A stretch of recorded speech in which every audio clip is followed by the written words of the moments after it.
you want jolly this Christmas? Shey na for Hollywood? Where you go dey grill with superheroes, chop life with your favorite action film celeb, with all the Christmas bling bling, come forget yourself inside children play play. Abi na for Bollywood, where you go dey dance to beautiful songs, come dey fall yakata in love with their lovey drama wey dey totori body. Abi na for Naija with our own Nollywood, where you go enjoy your ogbonge Naija films like Alagbara season 2, Memuna the corporate house girl, Paper Boat plus all the boku film wey go make person laugh forget himself. Anyone wey you want, StarTimes full ground berekete to carry you go there. Come top up with our Awoof StarTimes Christmas upgrade. Make you just pay 2 months subscription and StarTimes go upgrade you go the next bouquet instanta, and you fit still even win from the 30 LED StarTimes television or 100 generator wey full ground when you enter for our raffle draw. This promo na from November 1st go reach January 15th. Terms and conditions dey sha o. With StarTimes, your Christmas don pure be that. StarTimes, enjoy digital life.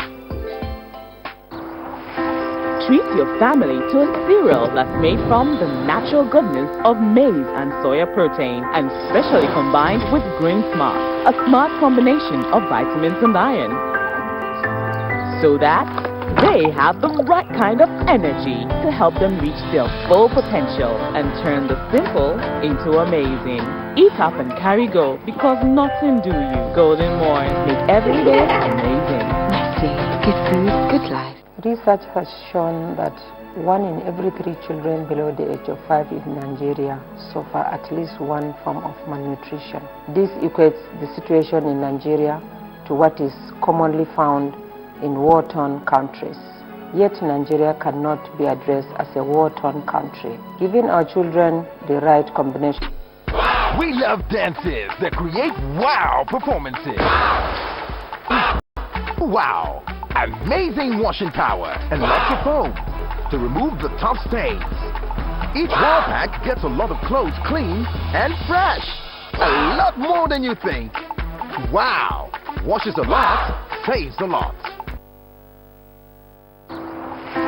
Treat your family to a cereal that's made from the natural goodness of maize and soya protein and specially combined with Green Smart, a smart combination of vitamins and iron, so that they have the right kind of energy to help them reach their full potential and turn the simple into amazing.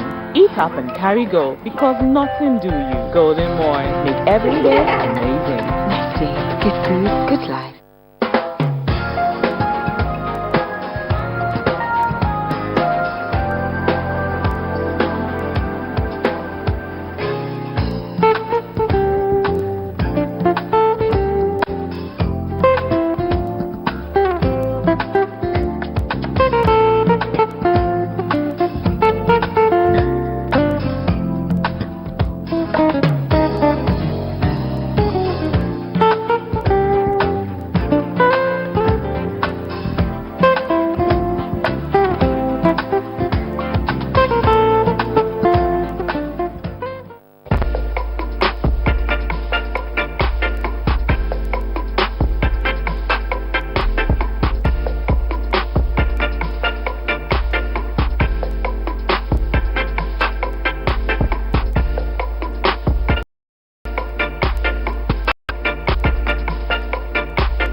Are watching ET channel.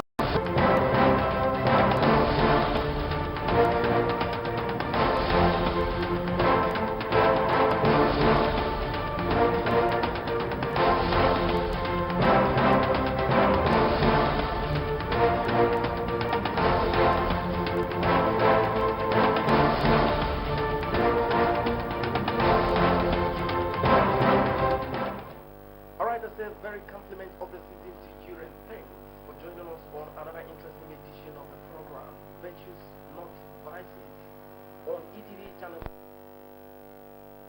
My name is Michael. On today's edition of the program, we are going to look into something that most time people think is not possible, but of course at the end of today's edition of the program you will get more information. In fact, you'll be highly educated. But of course I have to remind you that Virtues Not Vices is a time that will give a thumb up and a thumb down to identifiable virtues and vices respectively. Alright, let me tell you that right now I am inside the Amazing Love Assembly. I'm presently seated right inside the office of the Spiritual Director and Bishop Dr. Amechi Nwachukwu. Yes, I will tell you, he will help me unravel this topic that will be coming up right now.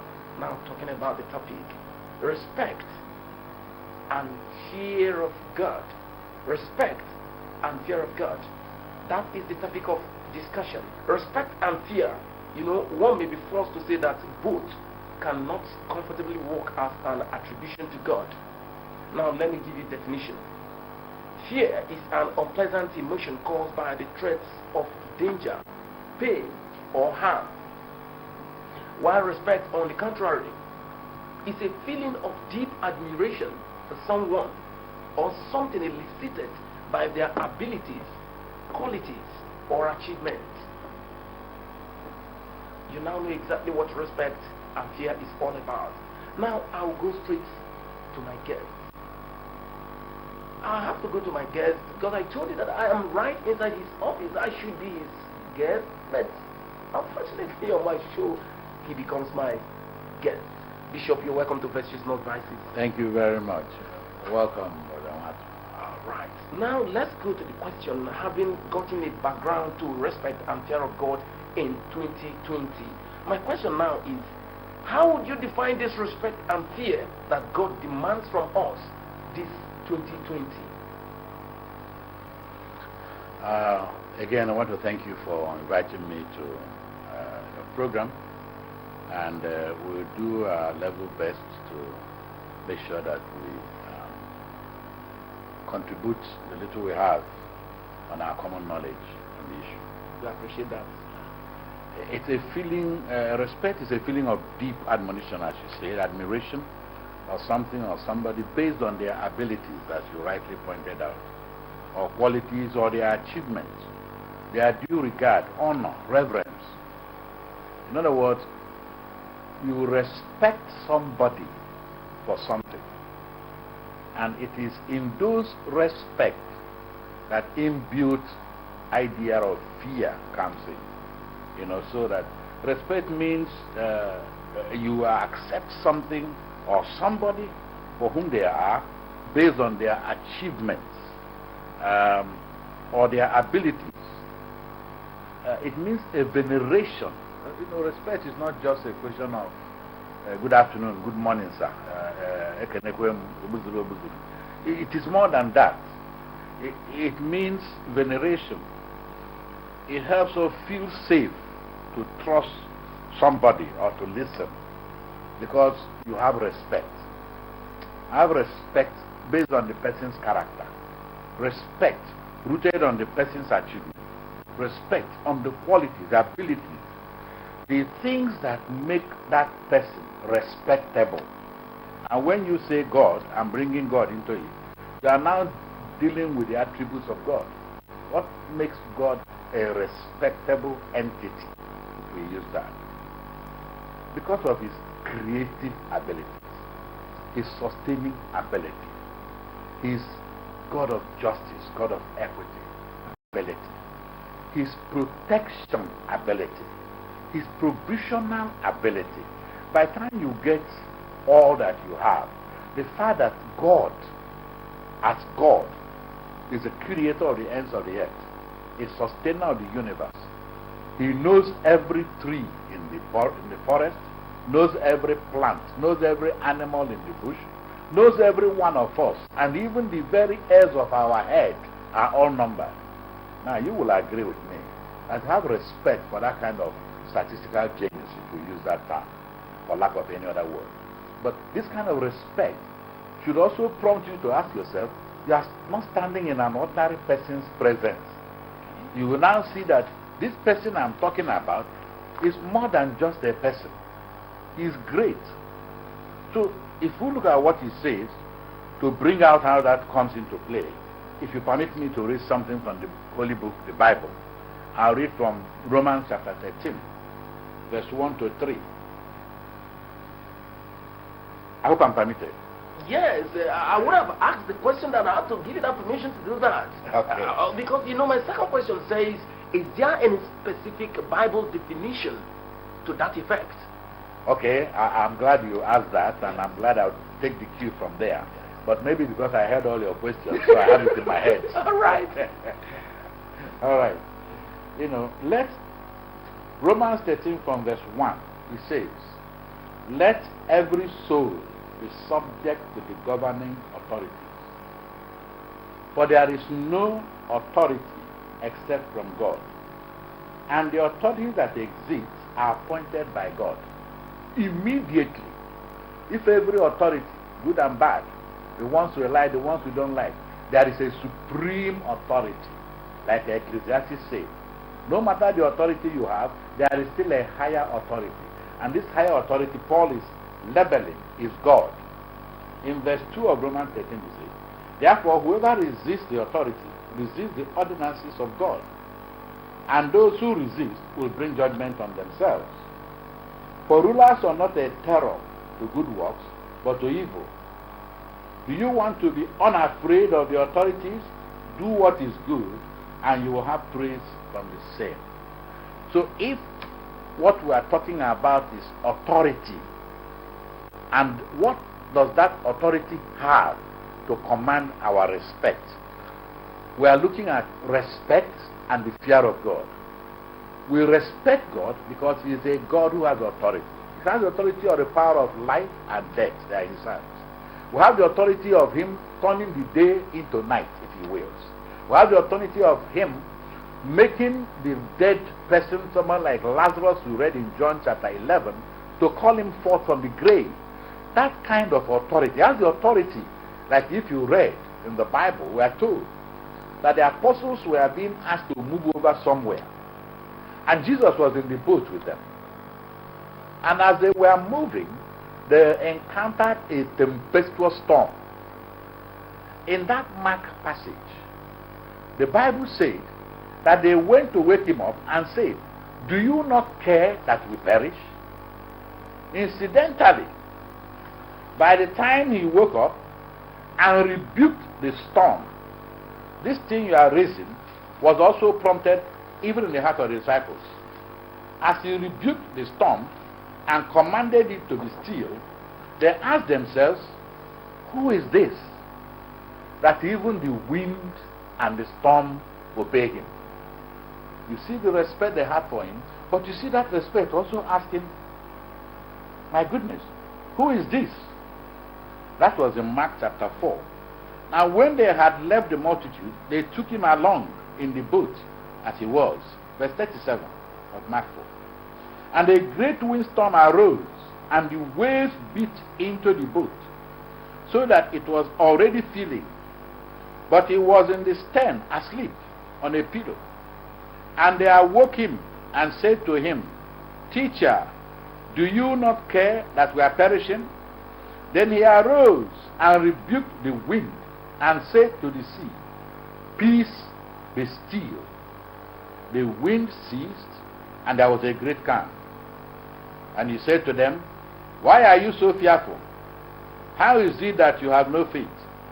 And they feared exceedingly. Remember the respect they had for this guy? That's why they could go call him.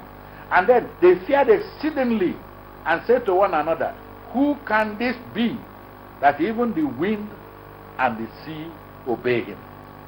So when we have respect based on whom you are, based on what you do, based on the authority you command, naturally, given the finitude of our humanity, we seem to have elicited from us a reverential fear. It's not a fear that we can't come to you. It's a fear that says, Nah, this is bigger than what we think.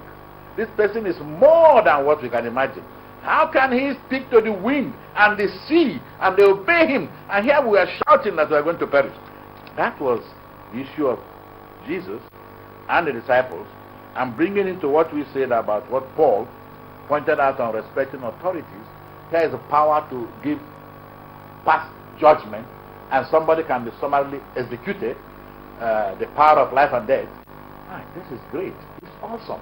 But God doesn't just have power to pass. He is the power himself. And inside that appreciation, inside that respect, comes an innate fear that flows. Not a fear of I can't reach you, not a fear of intimidation, but a fear that is venerated, a fear that is reverential, a fear, a proof of respect of God, starts with acknowledging whom he is. He's the creator. He's the judge of us all. And like he said, it makes us feel safe when you have that kind of respect. I can be safe because I know what this guy can do. If he can steal the storm and the wind, and in fact, if you move from that passage in Mark chapter 4 and move to Mark chapter 5, we are told that when they crossed over the sea to the other side, what we saw was a totally different thing. There was a man who was supposed to be a lunatic, nobody could bind, either with chains or with anything, and he stayed on the tombs. We are told that when he saw Jesus, that's very interesting, he ran to Jesus and fell before him. Why? That guy was demon possessed, but he saw the demon buster. In respect, he bowed. So I like to get into it that this respect because of whom the person is shouldn't bring fear. Of course, when you see an armed robber, I don't think you respect him, you fear. Exactly. When you see somebody who is a kidnapper and with all their tantrums, or I don't know how they call this, and I don't know whether you carry it on your head, but I say it, if you are not going to carry it, you remove it. These Boko Haram people, I don't know whether you think that they are good or bad, but when you see these people who are going to kidnap people, going to behead people, going to demand for things, or some of these cattle rustlers, and even those who are rearing cattle, and they come into your village and they spoil everything that your people have destroyed, and then rape men and women and rape things, everything. The question is, you are not fearing them, you don't fear them. No. What you have there is disdain for their action. Fear that is genuine is originating from the positive reality or the respect we have for God. And so when you say it is fear of God, it is fear because of whom he is, respect because of that personality that is in God, the creator, the maker, the sustainer, the giver of everything, the weather, the universe. Like Isaiah told us, in the sidereal heaven, as Isaiah said, when you come out and look into the stars in the evening, what we call stars are not only stars. I don't want to be diverted into what we are saying. But when you look at the sidereal heaven, the various things that make up our own universe, the galaxies, and you are amazed at the creative power of God. Isaiah said that he sustains all of this with the word of his power, that none of them is missing.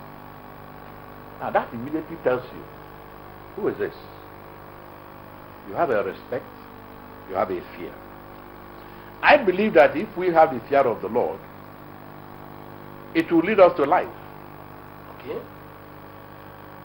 Like the book of Proverbs said in Proverbs chapter 23. All right. Before we go to that Bible portion, I think Yes. we have to take a short break. Yeah. And of course, when we come back, maybe I have more important questions like how we are expected to respect and fear God. All right. If you're just joining us, the program is still Virtues Not Vices on ETV Channel 50 Enugu. We'll go for a short break. Please stay tuned.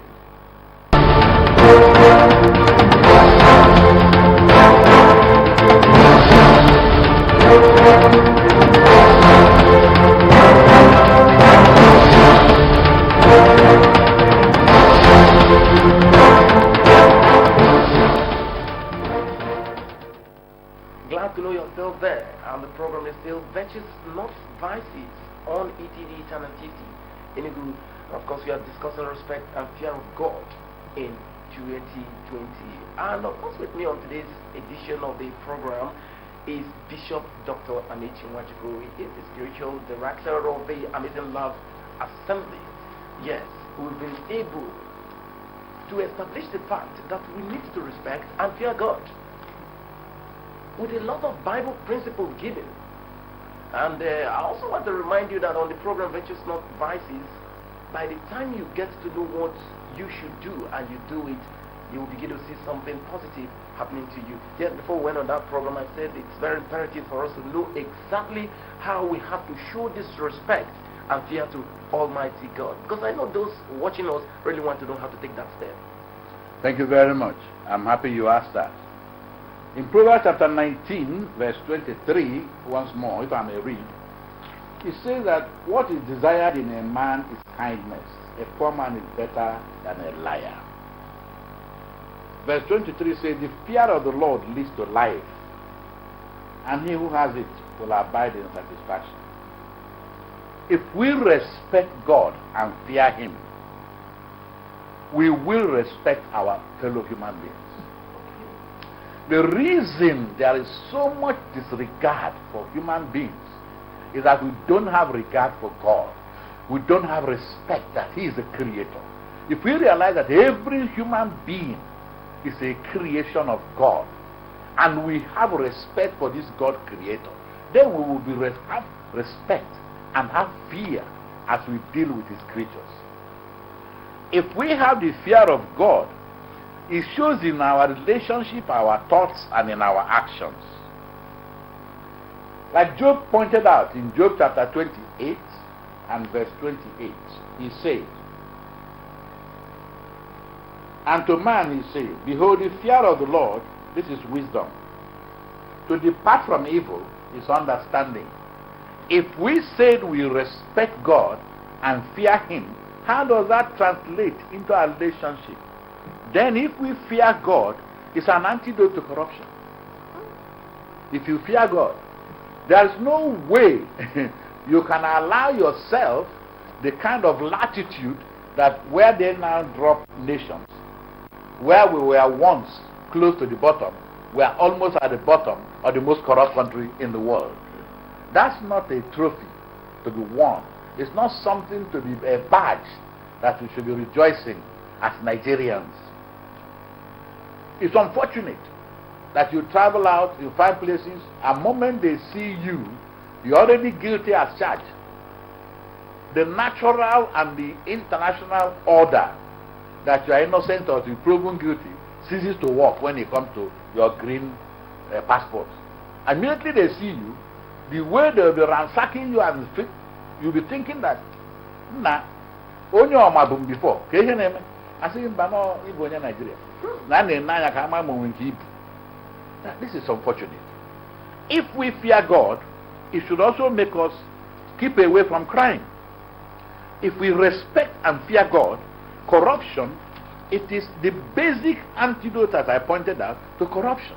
This person you are corrupting and taking what belongs to him is also a creature of God.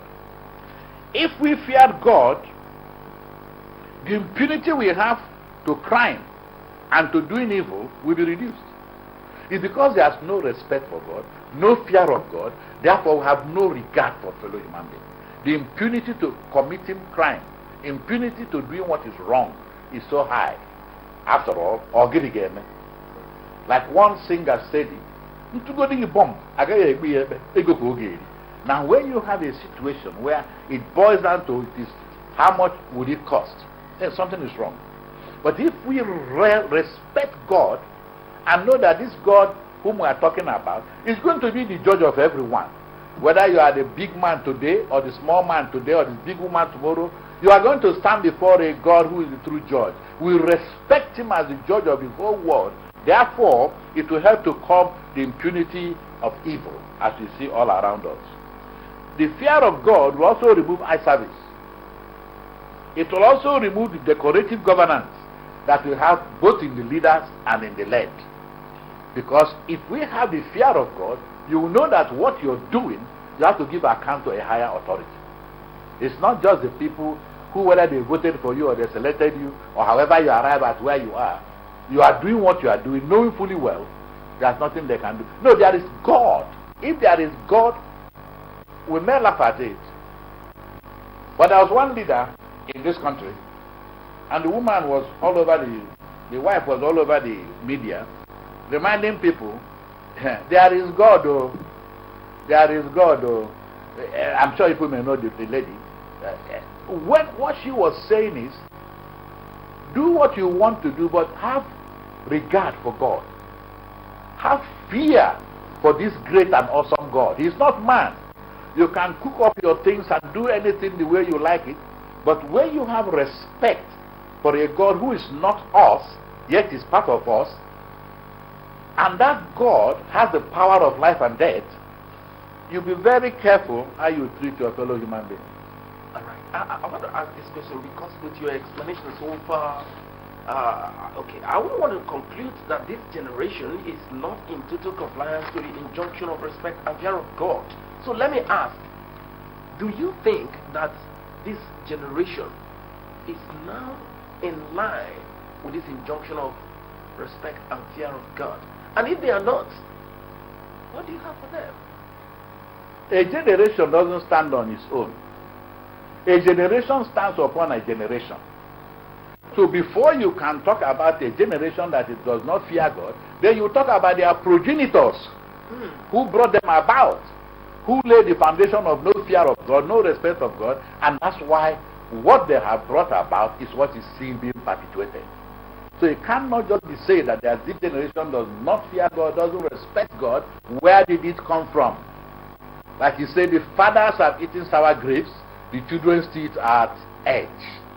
Because the fathers have eaten sour grapes, the children's teeth are at edge. So you find out that the issue at stake about the generation and what we have is an endemic reality, evidencing the lack of respect for God, the lack of the fear of God, both in the ruled and the rulers, both in the child and the parents. So the fear of God would lead to honesty in interpersonal relationship. But when it's not there, because there's no respect, anything goes. The fear of God will lead us to even respecting the rules and ordinances that God has set up as a respect for Him.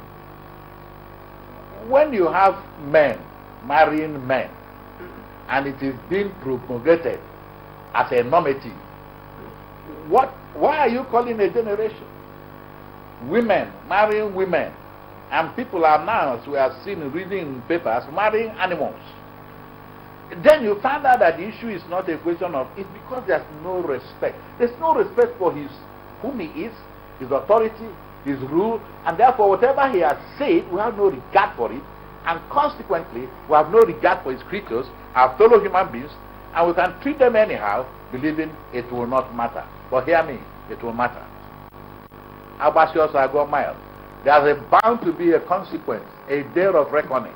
You stand before this Almighty God that you have so despised because of temporal authorities, and you give account of your earth life. On that day, you will know that above every authority, there is one other authority, and the ultimate authority is from God. Today's edition of the program, Virtues Not Vices. That's much we can take on today's edition of the program, Virtues Not Vices, on ETV Channel 50 Enugu. And I have been speaking with the spiritual director of the Amazing Law Assembly, Bishop Dr. Amici Nwachukwu. My name is Michael. I want to remember, as you celebrate this new year, definitely please do it responsibly. Thank you so much for coming on the program, sir. Thank you for inviting me. I hope you invite me in the future. It is our station. Yeah, thank you so much,